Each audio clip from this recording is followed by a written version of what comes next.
How we manage our past really defines our future.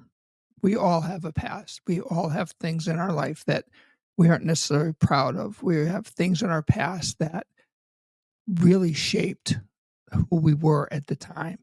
But having a past doesn't define who you are today. It doesn't define your future.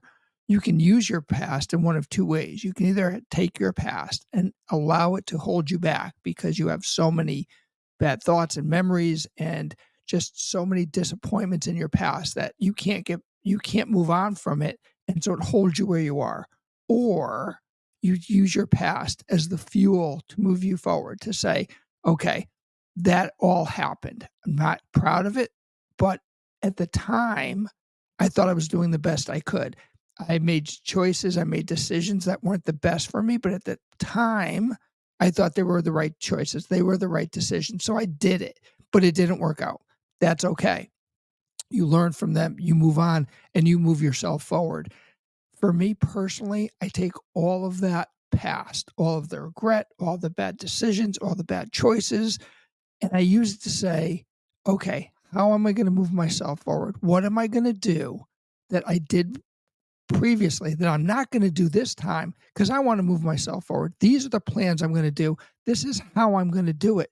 If we just keep rehashing the past, if we make those same mistakes over and over, and we don't learn from those mistakes, we can't possibly move ourselves forward.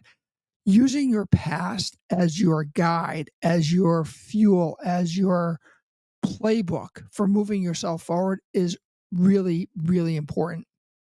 It can be incredibly difficult to rehash the past. It can be really difficult to say, how did I let myself do that? Why did I do those things? But there is no benefit in looking at that, in feeling that way and not taking action. If you are just marred in your past and you can't move from that, if you can't learn from that, if you are inspired from that, you're going to stay stuck. You're going to stay exactly where you are and you're not going to move yourself forward. And that isn't fair to you. What happened in the past, for whatever reason, is you don't want it to go away. You can't just blank it out. It's there, it's real, it's in your heart, and it's in your head. But you take those experiences and for me, writing them down. Hey, this is where I screwed up. This is where I made this decision. And the whys, write it all down. Be honest with yourself and put it on paper and say, I made this choice for this reason. I made this decision for this reason.